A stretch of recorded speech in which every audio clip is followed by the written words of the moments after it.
Part 1. Customer phoning a company representative to complain about her new purchase. First, you have some time to look at questions 1 to 5.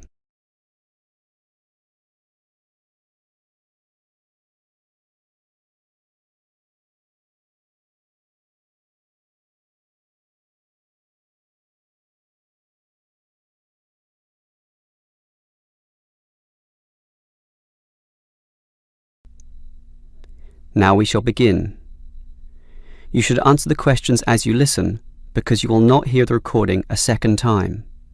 Listen carefully and answer questions 1 to 5.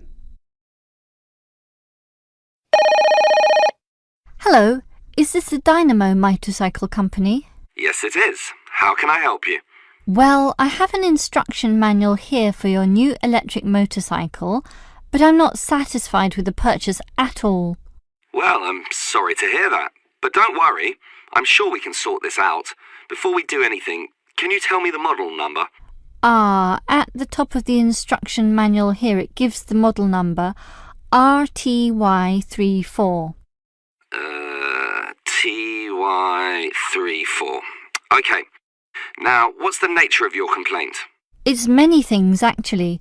The biggest problem is that you say in your manual that the battery will take the motorcycle 30 kilometres. That's right. Well, it's lucky to take me 8. The battery is usually flat by then, often leaving me stuck at the side of the road. Are you sure you're charging it correctly? I'm fairly sure. I follow all the instructions and plug it in for a long time. And are you sure you charge it for the required 3 hours? I charge it until the charging light goes off, and that's 2 hours, so that should be enough. And there's a serious design fault with this motorcycle. When you're riding it, there's no meter to show you how much power is left, so you actually don't know when the machine is going to stop working. There's a voltage gauge. Yes, but that tells you nothing. The needle fluctuates about from 55 to 45, so whatever it says is meaningless. According to the manual, you're meant to charge the battery if the needle falls under 50 volts. But even when you charge it, it can go below 45. As I said, the needle just waves all over the place. The result is that I'm always worried that the bike will leave me stranded in the middle of nowhere. Well, I'm sorry about that. Sure, but what are you going to do about it? Unfortunately, we don't have a refund policy, but if you take the bike to one of our shops, our mechanics will look at it. Perhaps there's a problem that we can fix. The gauge, for example. The other problem is the battery. I actually weighed it and it's almost 6 kilograms, yet you say in your manual that it weighs only 3. I can barely pick the thing up, so it's not 3 kilograms at all. Maybe you purchased the wrong model by mistake. I doubt that very much. Basically, I think I've been defrauded and I'd like to know what you're going to do about it. All right, I'll put you through to our complaints department. Before you hear the rest of the conversation, you have some time to look at questions 6 to 10.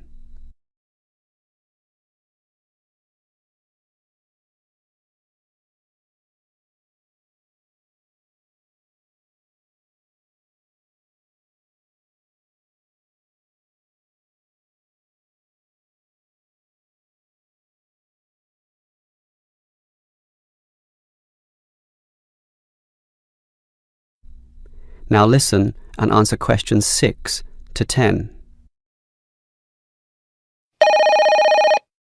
Hello? Complaints department here. Apparently you have a complaint? Yes, I do. Let me tell you all about... It's all right. Our representative has already informed me about your problem. It's probably just a misunderstanding. I'm sure we can work something out. Right now, I need to take down some details. All right. Can I have your name, please? Jessie Parkinson. That's Jessie and Parkinson, Parkinson. Parkinson. All right. What shall we list this complaint under? Parts, service, or performance? Well, the meter isn't accurate at all, so that's parts, isn't it? Yes, perhaps, but you do feel more generally that the motorcycle doesn't meet the operational standards as advertised, so it's probably better to tick performance here. Can we tick both, parts and performance? No, we can only tick one, so let's not call it parts. We'll go with performance. Now, we may post some further forms and questionnaires to you, so would you mind giving me your address? Certainly, it's 45 Melrose Road. Melrose, M-E-L and Rose. OK. Now, your phone number? Just use my mobile phone. That's 0928 982 453. 453. OK. And if we have any follow-up questions, what time is best for ringing you? Morning, afternoon, night time? Well, I work as a secretary from 9 to 5, but I do get a lunch break which gives me some free time. This break used to be 12:30 to 1:30, but then it changed to an hour later, so it's best to ring me at 2 p.m. since the break now starts at 1:30. All right. That's all for now. We just need to do our own investigation and we'll probably ring you back tomorrow. I'm sure we can get to the bottom of this. That is the end of part 1. You now have half a minute to check your answers.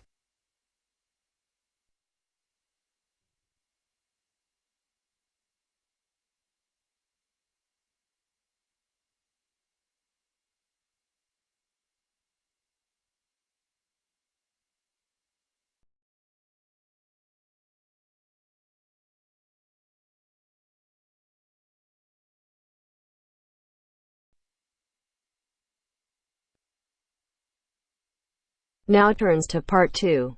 Part 2. You will hear an extract from a talk about employment interviews. First, you have some time to look at questions 11 to 14.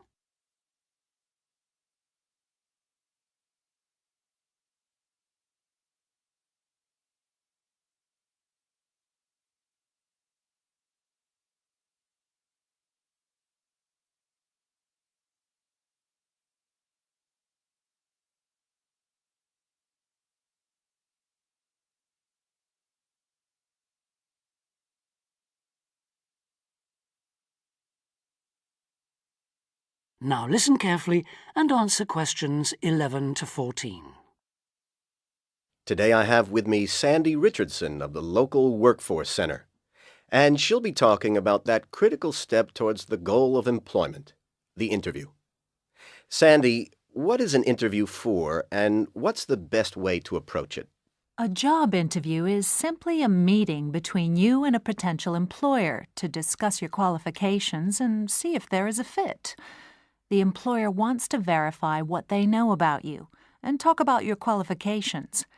If you have been called for an interview, you can assume that the employer is interested in you. The employer has a need that you may be able to meet, so it's your goal to identify that need and convince the employer that you're the one for the job. As everyone knows, interviews can be stressful, but when you're well prepared, there's no reason to panic. Preparation is the key to success in a job search, and you can begin by collecting together all the documents you may need for the interview, such as extra copies of your resume, lists of references, and letters of recommendation. You could also take some work samples, selecting from what you have designed, drawn, or written, for instance. And make sure you have a pen and pad of paper for taking notes. The next step is to find out about the post. The more you know about the job, the employer, and the industry, the better prepared you will be to target your qualifications. Always request a job description from the employer and research employer profiles at the Chamber of Commerce or local library. You could also try to network with people who work for the company or with employees of companies associated with it. The next step is to match your qualifications to the requirements of the job. A good approach is to write out your qualifications along with the job requirements. Think about some standard interview questions and how you might respond. Most questions are designed to find out more about you, your qualifications, or to test your reactions in a given situation. If you don't have any experience or skills in a required area, think about how you might compensate for those deficiencies. Before you hear the rest of the talk, you have some time to look at questions 15 to 20.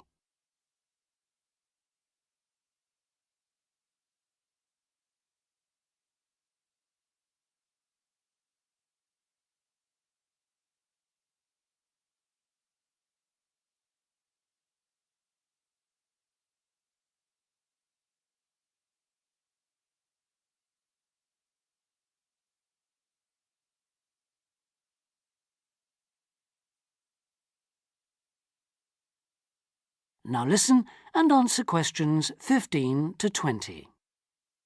During an interview, it's important that you be yourself.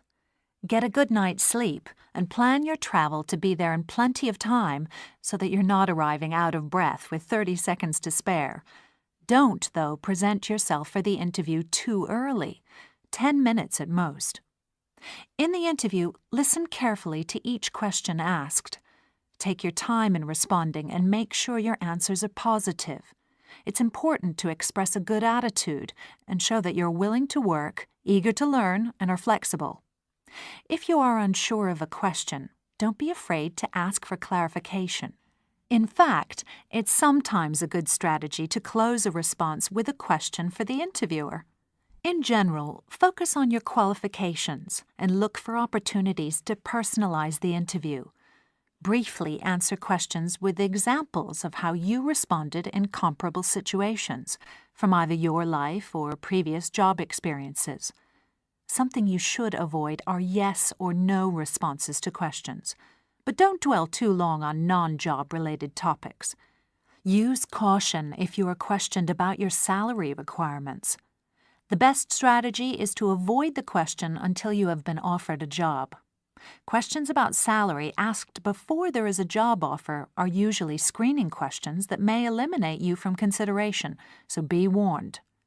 On the other hand, it isn't inappropriate to show your enthusiasm if your first impressions of the interview and of the employer are good ones. So, if the job sounds like what you are looking for, say so. Keep in mind that the interview is not over when you are asked if you have any questions. Come prepared to ask a couple of specific questions that again show your knowledge and interest in the job. Close the interview in the same friendly, positive manner in which you started. When the interview is over, leave promptly. Don't overstay your time. Think about the interview and learn from the experience. Evaluate the success and failures. The more you learn from the interview, the easier the next one will become.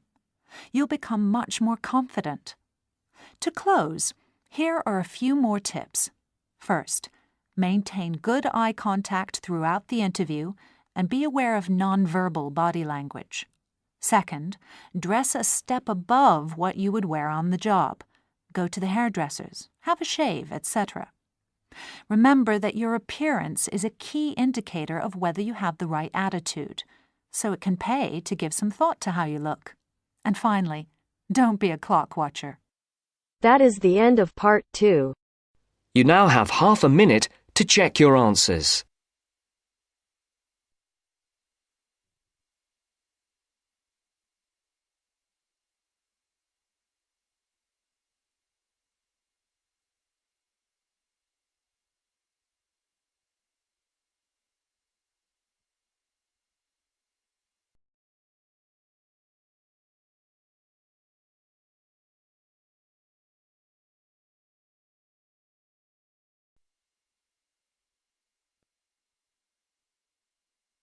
Now turns to part 3. Part 3.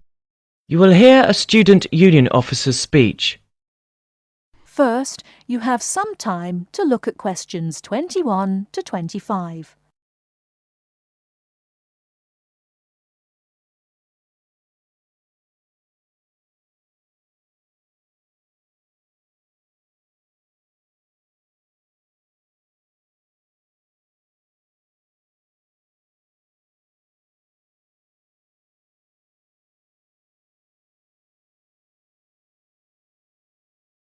Now, listen carefully and answer questions 21 to 25. Hi there. May I wish you a very warm welcome to Ealing College, and more especially to the Student Union. The Student Union is run by 4 sabbatical officers, of which I am one.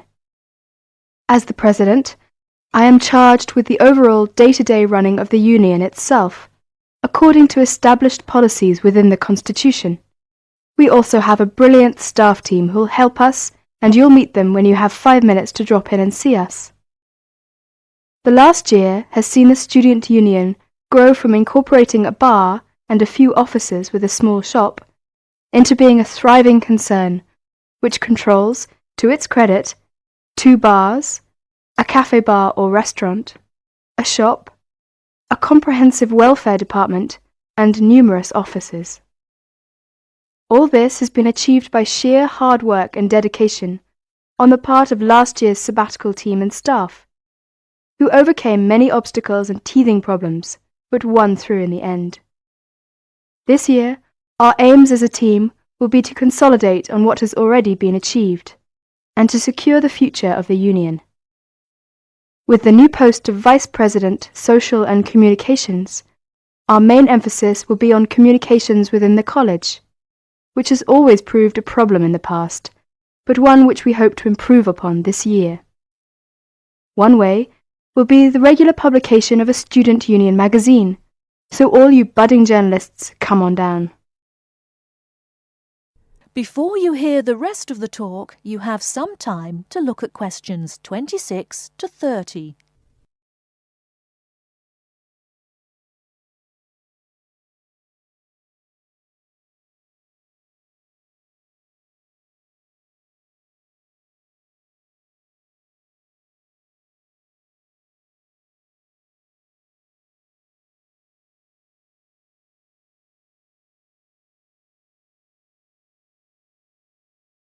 Now listen and answer questions 26 to 30.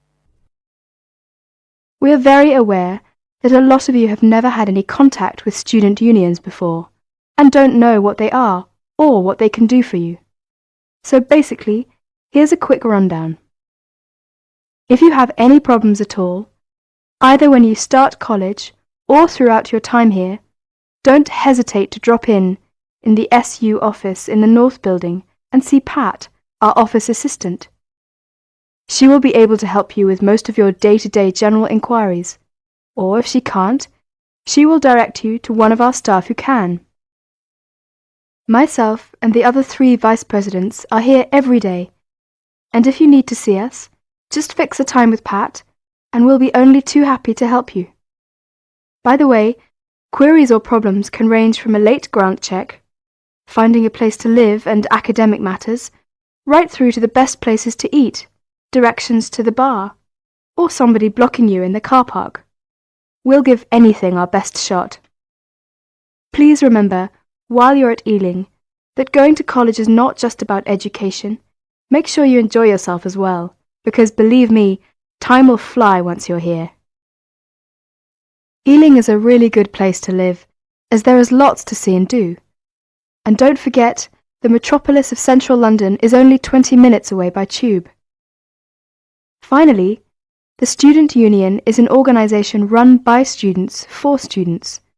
So if there is anything you don't agree with, or you have any new ideas, please come along to the Union General Meetings and don't be afraid to speak up.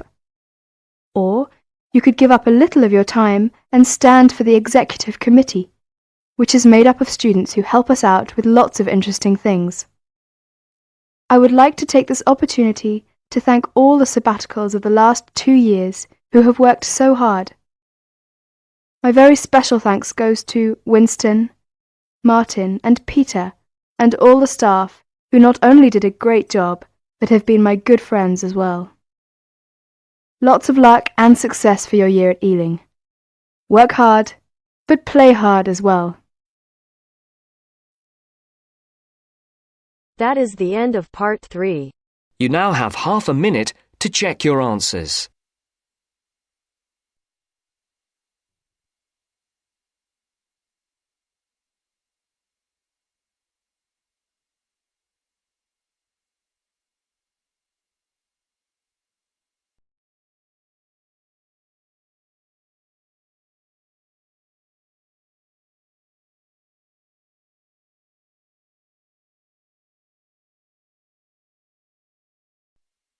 Now turns to Part 4. Part 4. Now listen to the second part of the lecture. As you listen, complete the notes below. First, you have some time to look at questions 31 to 40.